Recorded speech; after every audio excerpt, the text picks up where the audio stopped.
facing our fears, laughing through the chaos and drinking some beers. So here's to the laughs, the grunts and the cheers, all the awkward moments, and we're still here. Cause in the end we're just doing our thing. It's our crazy life, oh, one more thing. One more thing. Oh! Welcome to Oh and One More Thing, a podcast where two longtime friends try to figure out what the heck is going on with this crazy thing called middle age. It's a mix of stories of how we navigate our lives and maybe some questionable advice. Some days we're wise, other days we're just trying to remember where the heck we left our phone. So join us as we laugh, groan, and maybe even learn a little something about surviving in the second half of life. Oh, and one more thing.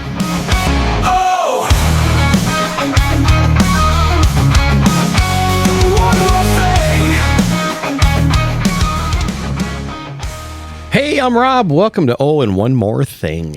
Hi, I'm Brian. It's great to be back in the studio again. Hi, Brian. We had a special guest last week. Was that cool? That was so cool. He did such a good job. We hope you had a chance to listen to Mitchell Hall last week. If not, please go check it out. Mm-hmm. What did you think, Rob? I thought it was great. We've known Mitchell forever, so just to see his progress in the musical world and how far he's taken it it's fascinating to watch, and it's very cool. I'm very happy. Yeah, he's a fun guy to be around. Fun guy, yep. How about being back in the studio? I've missed seeing your face every week this summer. Aww. It's been so long since you recorded. I had to Google how to plug in a microphone. Turns out step one is stop crying. You did have a tear over the summer. I did. It was sad. It's been lonely. I'm so happy we're back. Have you been out boating? We have. We try to get out every weekend when the weather allows us. I traveled last week for work, so there was no boating last weekend. But other than that, we've been out almost every weekend. It's been great. Now, I may have mentioned this. I'm not sure if I have or not. I know personally I mentioned this to you about 6,000 times, but they're building a roundabout by our house. Oh, really? They are. I think I've heard the fact that it takes you 45 minutes to go get your boat. So people have to realize that we do coffee every Tuesday, and this literally comes up every Tuesday because I'm so irritated. Our boat is stored 5 minutes from our house, but because of the stupid roundabout they're building, which is good. It's going to be good in the end. It is. It's a very dangerous intersection and needs to happen, so I'm glad they're doing it, but literally for the entirety of boating season, this damn roundabout is in our way, so it's 45 minutes one way. It's horrible. Oh, Rob, can you see the violins playing My Heart Bleeds for you? I know, first world problems. So boating's not quite as fun this year because of the travel issues, but we still have a great time when we're on the water. Now, you don't have travel issues. I know, it's just me being finicky because I'm old. So I've noticed recently in a couple of our posts that we created some new merch. We have some new merchandise. Yeah, what do we have? We have t-shirts and baseball caps. And how much are they? Oh, a t-shirt will run you $20 plus shipping. Thank you very much.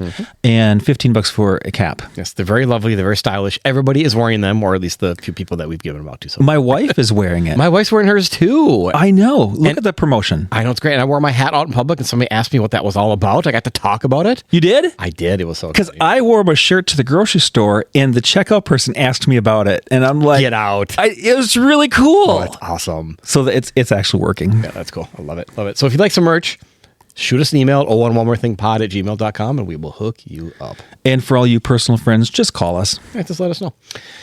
So we do have since it's a new season, we're excited to be back. Season 2. Woohoo! Woo! We do have some corrections from last season we need to talk about. And we really should do those corrections like the next show. But we'll get into that.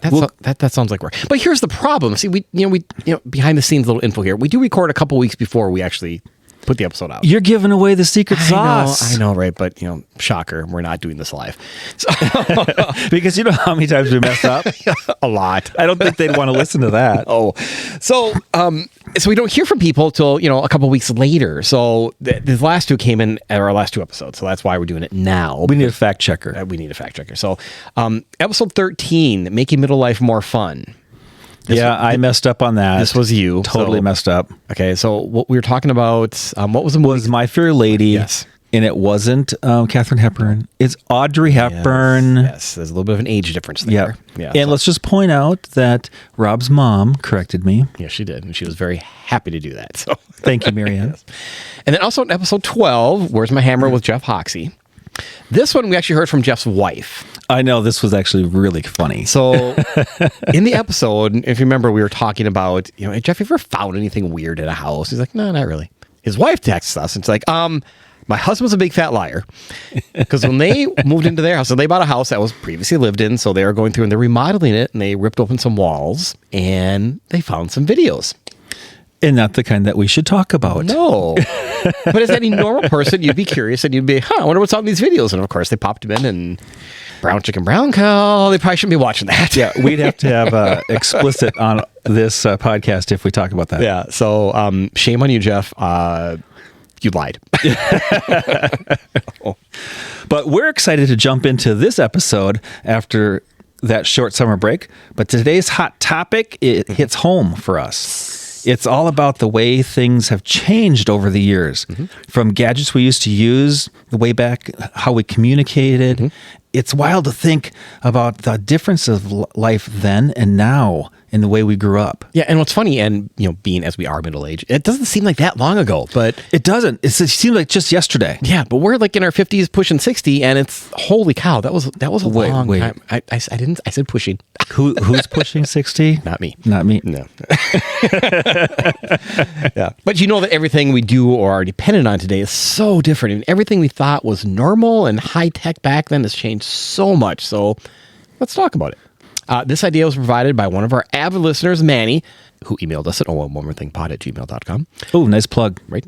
He asked that we talk about how we grew up and how it is compared to now, and I think kind of what our perspective is of kind of then and now. Okay, so we'll try to take some of these ideas and talk about that aspect. Yeah. So how's it different? And I think he was also kind of more curious, like what kind of affected us and like changed us and made us into who we are today, kind of a thing too. So I think some of the stuff we're talking about directly affects kind of why are we doing this podcast? But everything we did then affects us now. For sure. Yeah. Because we do have that knowledge of the past and how it's all changed. Right. So I think that does change our view. Right. So we're the old guys who know everything and young kids know nothing, right? Oh, I still don't know anything. I know, right? So there was this meme I saw a while ago that you'd get a point for everything that you did or used in the past as a standard part of your life. Okay. For example, have you ever used a rotary phone? So the challenge, it was called the Gen X Challenge. I don't know if you've seen it on Facebook or anything like that, but I think that kind of fits what Manny was talking about, because we can then talk about how that relates back to today. Yeah, there you go. Okay, like that. So let's start with the obvious one we just mentioned. Right. The rotary phone. Rotary phone. Okay. Did you ever use a rotary phone? Heck yeah. Now, we had a rotary phone when I was really young, and then we got the touch dial. Right. Push button phones. My grandparents had a rotary phone forever, though. So anytime we went there, they had the one on the wall that you had to dial. And I grew up with the rotary phone on the kitchen wall. It only had a 3-foot cord. Oh, how did you know? So talk about that. So today's cell phones, you go anywhere you want. Right. You talk in private. Yeah. No. You were on display in the kitchen talking to your girlfriend or whatever was going on. Yeah. See, we had a 25-foot cord. So you can at least walk around the corner. I'm much older than you. Yes, you are. And then you'd also pick up the phone, and if anybody knows what this is, a party line. Yeah. Someone else was talking on the phone. We only had one phone. Yeah. But it was party lines, so you paid a lesser rate to share a line with other people. Yeah. See, that we never had party lines. I grew up with party lines. Yeah. We never had that. So you'd pick up the phone and you hear someone talking, you just politely, quietly hang it up and check later. Right. To save a couple bucks. To save it, well, I suppose. I mean, yeah. Right. How about did you ever call 411? Oh my God, all the time. And let's explain what is 411, which is a little bit different than the idea of it today. Yeah. Because 411 is like, what's the download? What's the information? What's the deets? Right. Is that what they say? Yeah. I don't think they say that. Yeah. 20 years ago, maybe. Okay, look at me. Yeah, right. Okay. But in the early 80s, it was an information line. They would look up, you'd actually dial 411 and talk to a live person, and they could look up a phone number for you. They'd give you the time, any information you needed, they would provide that information. They'd give you the address? They would give you addresses. And it was really quite... It was useful. Useful at the time, right. And did you know, I just learned this when I was looking up the 411, it was still in service up till January of 2023. Get out. I don't know how that is possible. That was somebody's job in 2022 to sit there and take 411 calls still. whose job? I mean, are you kidding? Yeah, so that's really odd. Oh my gosh. But back then that was the cool thing. Oh, yeah. You could just dial it and get information. And now we have the phone and computer in your pocket. You know, and speaking of 411 though, but we used to have a number you'd literally dial to get the time and temperature. I just look at my phone. It's 6:59 and 80 degrees in Minneapolis. Yeah, that's amazing. That was it. That's all I did. Somebody all day. That was it. I know. Yeah. That's Crazy. boring. That's great. I know. Yeah. But again, the difference from then and now. Yep. So back when I took typing class, everybody had to take typing class. Yes, I used an electric typewriter. Okay. Not manual. In high school, when I had typing class, it was electric typewriter too. Good. But we had a manual typewriter at home. Okay, so for those that don't know, what is a manual typewriter? Okay, so we've all seen them on the old Murder, She Wrote shows. Okay. Right? And you'd push the key and the lever would flop up and hit some black ribbon and make the impression in the paper. So every letter had its own little lever. Every letter had every one of them. And if you went too fast, they got stuck. Or your tape got stuck. Yeah. It was crazy. But I learned from my mom how to use that manual typewriter. Yeah. And then they went to the electric ones. They had the IBMs had the cute little ball. Yeah. Yeah. Because it still pushed out the same style of letter, but it was a little ball. It went really fast. That little sucker would spin and flip flop and it would hit all the right letters and it was crazy. Yeah. And remember, you had to be tested on how many words a minute you could do? I sucked at that. Yeah. Correct words you could do. Yeah. Correct. You couldn't be wrong. Yeah. I could type fast, just correctly. That was the challenge. It was terrible. Yeah. But now I type crazy fast, I think. Now everything's on the computer. Yeah. Still typing. Yes, but it's on the computer. And back when you wanted to save something, it was on a floppy disk. Yes. But Rob, tell us what a floppy disk is. Well, it's a little plasticky little square thing that first they were huge. They're 5.5 inches. They were on the 5.25 was the first one. 5.25. Yeah. And they literally huge. Bent. Yeah, they bent. They were floppy. They bent. They flopped around. And inside it was like a little felt box inside, and it had a circle disc in there. You put it in, and it would write to this disc. I mean, same thing. Hard drives, not till recently, still did today. They just did it a lot faster and internally, but they were super slow. Oh my gosh. But then they went to 3.5s, which were hard plastic. Yep. And you had a whole catalog of your 3.5 inch discs. I remember installing Windows. It was like 9 discs. It was just a ton. It took forever. In today's standards, zero space. Oh, yeah, but zero space. Back then. Yeah. Hey, do you ever taken a picture with a film camera? Oh, absolutely. Do you still have one?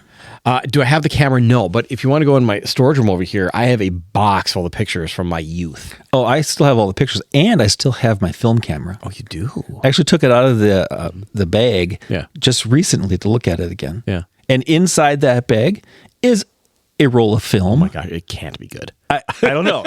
I haven't tried it, but I'm like, I don't want to use this. Yeah. Film is, I want to say it's making a comeback, but it's being used more now than it was even 5-10 years ago. So it's kind of like records, made a comeback. Vinyl's coming back. It's kind of the same thing. The challenge though is there's so few places that develop it now.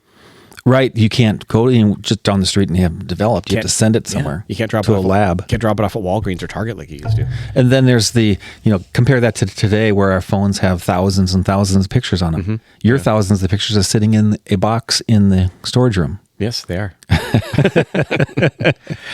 My Target days back when I worked way back when, I worked at the electronics counter, and developing film, like that was a huge deal. Like we had a whole counter. It was 12 feet and 24 feet long of all the bins to hold all the pictures that were developed. Yep. You go to the little counter, fill up the little envelope, drop your little film in there, and some guy would come once a day. It was like some weird freaky guy that he always smelled of smoke, and he was typically pretty large with a long beard.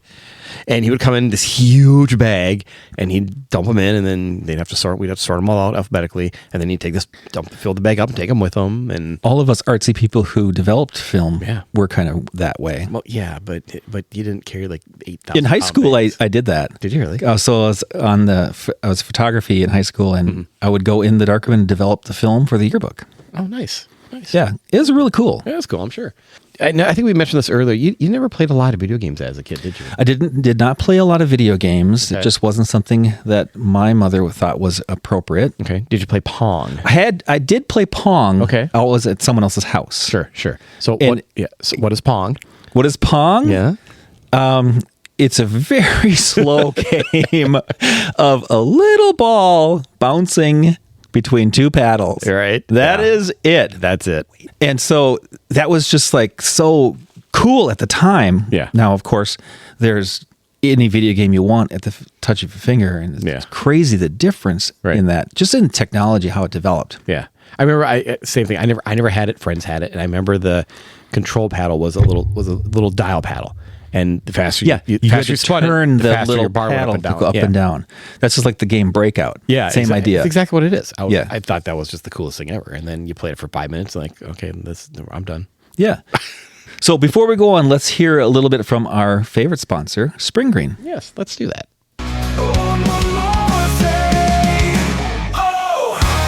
Hey, this is Rob. I wanted to take a moment to talk about Spring Green. I've been using them since 2007. They provide fertilizer, weed control, lawn insect control, and core aeration services for my lawn. They also spray for mosquitoes, which is huge in Minnesota, and new later this year, liquid aerations and home pest control. They're a locally owned and operated company, super easy to get a hold of and work with. They'll give you the attention and service that you deserve. Visit their website at spring-green.com for a price quote specific to your property and to sign up for service. You can even register for autopay or prepay to save a little bit of cash right there on the website, or shoot them a message with any questions. That's spring-green.com, spring-green.com.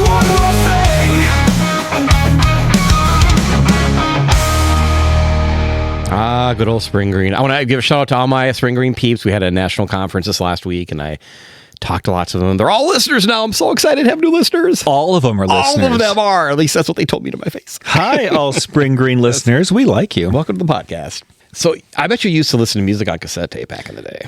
I did. Yes. I don't think I owned an 8-track.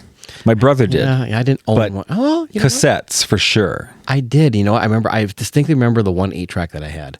The Village People. No, really? I swear to Nice. I swear to God. Yeah, that was it. YMCA. Yep. So, but right. Mainly cassette. That was most of what we Yeah. had. Do you remember using a pencil to rewind them? Oh, heck yeah. Or when the tape pulled out and you had to figure out how to get them in there really carefully so you didn't scratch the music? Absolutely. My distinct memory is making a mixtape on the radio. Yeah, trying not to get the announcer, Yeah. but you want the beginning of the music. And Right. damn it, they always talked over the top of the music. I always talked over the song. It was so It was irritating. so annoying because Yeah. you couldn't make the mixtape of all your favorite music. Yeah. Because you only had the radio. Right. Yeah. And I didn't have the dual tape player to do them back to back. Yeah. That was later in life.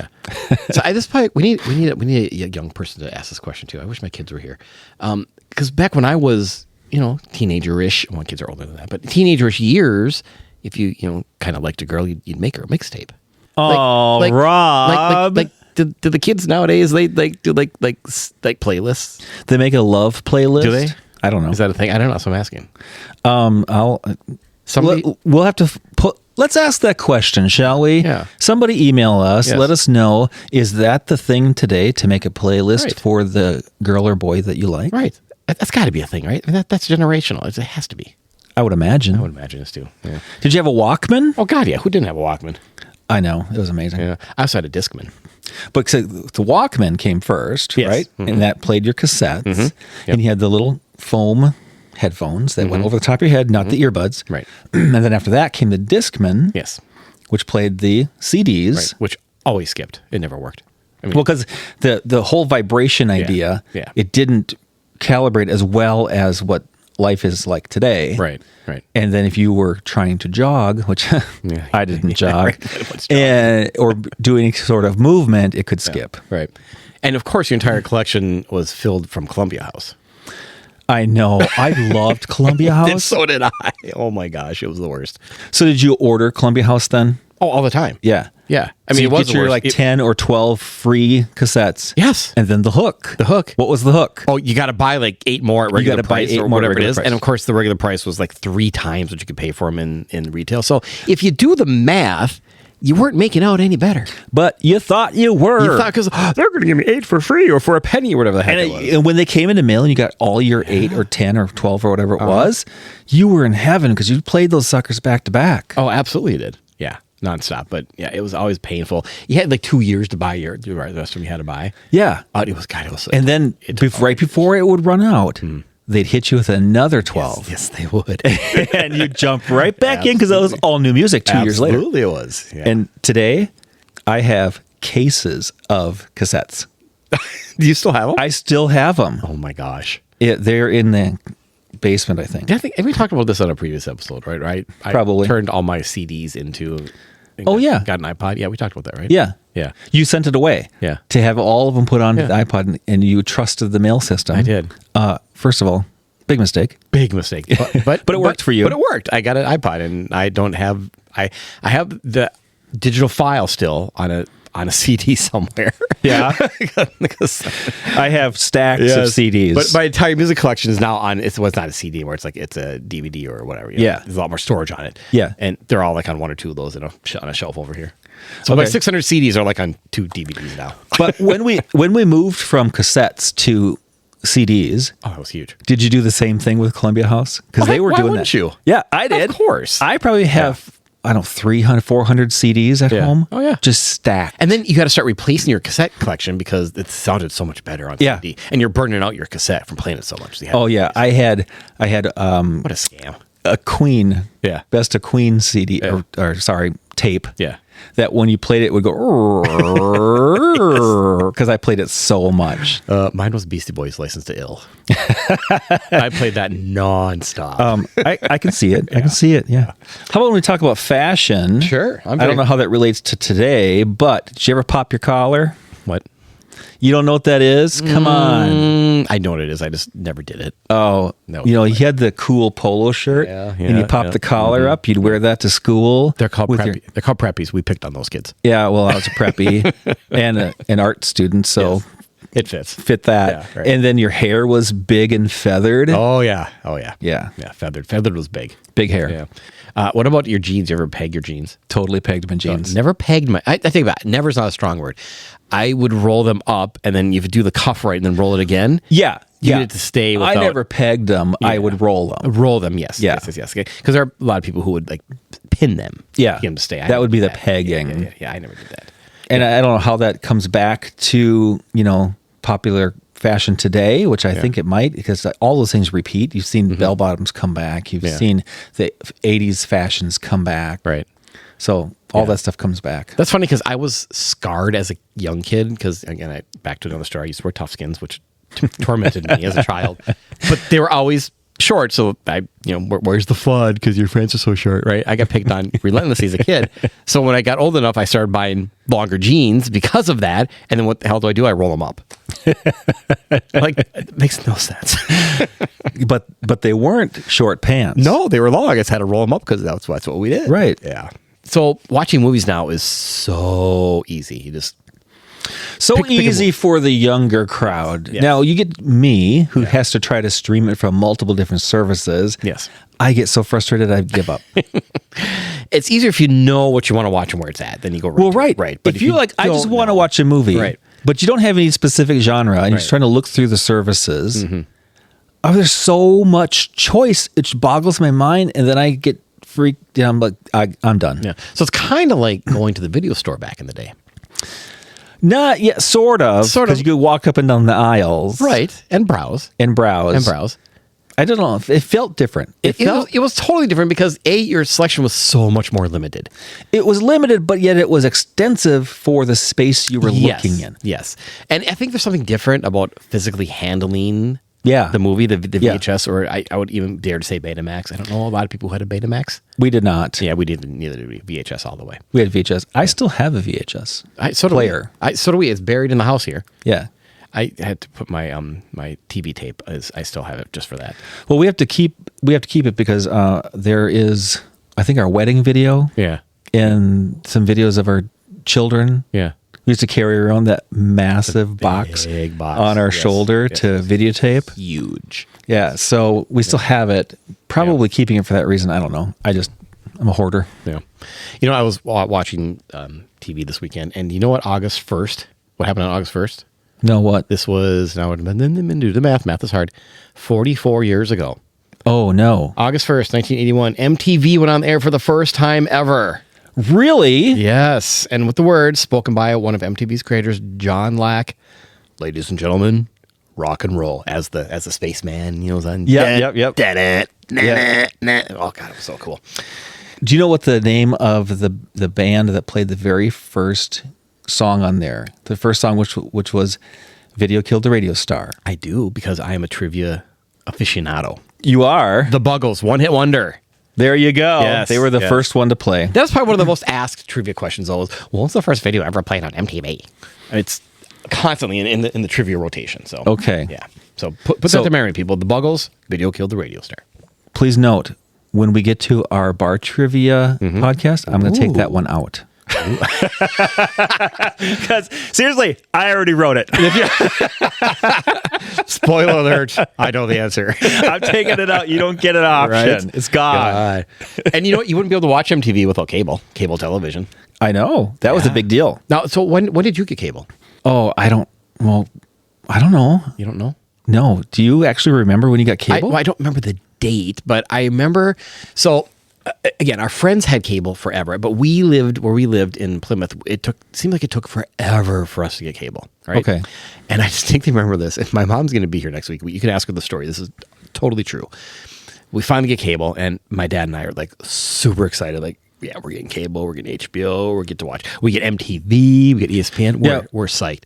Cable guy comes over and talks about it and how much it is. And the cable guy came to your house. The salesman came to your house. Yeah. Right? Who does that? Right? But cable man comes to your house and tells the whole story. And my mom just saw the prices and how expensive it was. And finally, she realized it's a losing battle.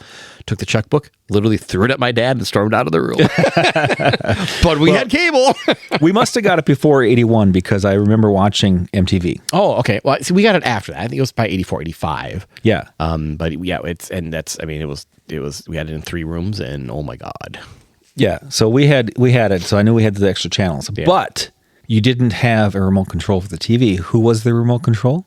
Me, the kid. The children. Always. Get up and turn the channel. Yeah. And we only had the basic 4 or 5 channels. 4, 5, until 9, we got 11, cable. and sometimes 17 in Minneapolis. PBS. Yeah, PBS. Which is always good, children. Please watch PBS. Yes, please do. Yeah, I was the channel changer, and we actually had an antenna on our roof that We did too. Yeah, hooked into, so we didn't have to do the rabbit ears. But now, rabbit ears are back in style. Like that's have you put antenna on your TV and scan channels recently? No, I have not. There's over 80 channels you can get now. Really? It's amazing. I always wanted to get a digital antenna to place, and I know where the signal comes to my house from the cities and stuff. I know that. Right. And I always wanted to do that, but now we have YouTube TV, so I'm streaming. Yeah. So we have, when we moved into this house, the previous owners had an antenna in the garage attic. So I just added a booster to it, and the cables ran to all the TVs in the house. So all of our TVs have an antenna hookup for them. Yeah, it's crazy. Right. Crazy how many channels you can get now. I mean, 90% of us are all doing old reruns from the 70s and 80s, but it's awesome. I love it. That's what we watch, right? Yeah, right. 70s and 80s shows. Yeah, exactly. You had a boombox growing up, right? Of course, I had a boombox. That was the big Christmas gift. I mean, what were you going to play your cassette tapes on? Right. That's what I was making my mixtapes on, was that Right. silver boombox, which all the ads of the day showed it holding on your shoulder. You know, I never did that. Nobody did that. No, that was weird. That was weird. But yeah, I had the boombox. Had it for a long time. Did you have the dual cassette boombox? No, because then I could have recorded one. I know. I didn't. Yeah, I didn't for a while, but eventually I got the dual, and that was very useful. And then for my high school graduation, I got an entire stereo system. Ooh, fancy. It was amazing. Was it in a wood case? It was in a wood cabinet. a fake wood case. Fake wood cabinets, yes. Of course it was. The vinyl wood siding. Absolutely it was. Had a turntable on top, had the cassette, had a CD, had everything in it. It was great. Yeah. And then for the longest time, it was in my garage as my garage music. Yeah. And now it's gone. It's gone. It's gone. Yeah. But I replaced it with another one that does all the same things. Yeah. All right. So this is probably not 80s, but it's still a Gen X thing. Internet, AOL. Did you ever have an AOL email address? Never had internet growing up. Okay. Obviously, because it didn't come out that early. Right. But I think the first time we had internet. I mean, I was already married. In probably 1995. Okay. When I had moved down to Illinois. Okay. And we had a dial-up. Yep. Yeah, to get online. Yeah. Yeah, It's so annoying. like somebody's choking. It would be like almost 2 minutes. And the worst part is to get when online. Speaking of the party line, but even in your own house, if somebody was online and somebody picked up the phone, it would drop your internet. It would drop your internet. Yeah. So you could only do it at certain times. Yeah, because it was wicked slow as it was. You just made it worse. Right. Yeah. And so, compare that to today. Oh my gosh. So, I mean, just that whole notion of how life was then, which was top of the line. That was cool. Yeah. To have that. You're right. Now today, I mean, there's streaming everywhere constantly. Data's pushing past your face and your head and all day long. Like you literally can't function today without some sort of internet access. Right, you can't. Like when we lose our internet at work, our work is shut down. I'm Like actually our phones are internet, our communications internet. Like we cannot, as a company, our drivers and their devices, they all use internet. Like we cannot function if we lose internet. right. And I think that's almost every company. Yeah. And in fact, I'm actually looking online right now at the content that we're talking about. Yes, we are. Mhm. It's all in the cloud. Yeah, it's crazy, isn't it? Yeah. How about Casey Kasem? Did you ever listen to Casey Kasem in the top 40 countdown? Who didn't? He was amazing. Yeah. I would wait for that Sunday morning and I'd listen to that religiously because it was the thing he needed to know what song was in the number one. What was the best part about the show? What was the best part? The long distance dedication. And it's always some older song and a right? tear-jerking, heart-strung story. Always sappy. About every time. I'd like to dedicate this song to my girlfriend. Right. It's some poor lost soul who found the key to life, and here's this song. Yeah, every time. Yeah. But did you know that Casey Kasem's radio show ran from July 4th, 1970 to August 6th, 1988? Okay. Did not. So that was a long time That's a he was long on the time. radio. Yeah. Yeah, and it still plays today. On Sunday mornings. I know. Yeah. And whenever I find it, I'm like, oh, I got to listen because it's always the 80s. Yes. It's on, and local here in town, it's on Cool 108 on Sunday mornings. Okay. 107.9. I'm going to listen. That's awesome. You've used an encyclopedia, I've heard. All the time. Yeah. I grew up with the Encyclopedia Britannica in my house. You had the full set in your house? We had the full set because why? Why? The traveling salesman came to our door, and my mother was, how are my children ever going to learn if I don't buy this for them? And it was homework. circa 1976. So in the 80s, when I was doing my book reports from the encyclopedia of 1976, my facts were usually never right. That's an outdated fact, Brian. Exactly. Encyclopedia. So anything after 76, I didn't know what happened. Oh my gosh. Isn't that funny? Like I just imagine like when you bought those, like, okay, that was current as of then, but yeah, they're useless like a year later. They're useless, I mean, but that's what we had. yeah, I know, right? Oh my gosh, that's so funny. So, wow, that was quite a list. Yeah. I'm sure we could go on forever, but we're kind of wearing out this topic. Yeah, Manny, who was the inspiration for this episode, asked me what's changed or how have things changed from our 20s until now, or more to the point, what took us from then until now, or how did we turn out to be so great at midlife? Oh my gosh, we are we're getting great at midlife. How about that? We are getting great. So I think I have a little snippet here of, I found this online and I thought this was perfect to kind of explain our generation. Okay, Generation go. X, This is awesome. and truly why we are the best generation. So I was at this leadership conference, and one of the speakers was talking about generational strife. And she talked to and about the boomers, and then the millennials, and then the zoomers. And then she said, Gen X, I didn't forget about you, even if the rest of the world has. But I have no advice for you for a few reasons. First, you don't need it. You are the most independent and self-sufficient generation in the history of mankind, and there's literally nothing I can teach you. Second, even if I did have something to tell you, you wouldn't care. Right. Yeah. Third, the reason we ignore you is because the rest of us are all terrified of you. If the zombie apocalypse ever happens, we're all hiding behind you. Somehow, you'll know what to do. I like this quote. Right? This is great. And seriously, I mean, I'm not just saying that because I'm a Gen X, but it's on point. I mean, we were forced to learn how to survive on our own. We were latchkey kids. Right. People say it all the time. Did you really just come home and either your parents were there and you had to fend for yourself? Absolutely. All the time. All the time. Yeah. My mother was always there because she didn't work. But the whole notion of get outside, go out and do something. Go away. Come back when it gets dark. Like that was our direction. That was it. Go and away. So, well, we would go play on the railroad tracks. Right. Because that's safe. Right. And it's funny too when it comes even to work. And I'm not disparaging any other generation by any means, but it seems that there's a little bit of a different work ethic with our generation as compared to other generations. Okay. Would you not agree? I don't have the same situation you do, so I work alone. Well, I worked a lot of retail. Yeah. So that's more what I'm talking about. I did not work retail, Yeah. and I did work in fast food, Yeah. which is a whole podcast by itself. Absolutely it is. Absolutely it is. Yeah. Okay, we're done with that. As always, please follow us on the socials at Oh and One More Thing Pod on Facebook and Instagram for highlights and news of our upcoming shows. And if you have a show idea for us or just want to give us some feedback, send us an email to ohandonemorethinpod@gmail.com. We would love to hear from you. Oh, and one more thing about the technology we have today. Don't take it for granted. It will be nostalgic in a few years, and we will be having another one of these discussions. Oh, yeah, we will. All right. Bye, everyone. Bye. Finally, we got some hats. I need to cover up my sunburn on my head.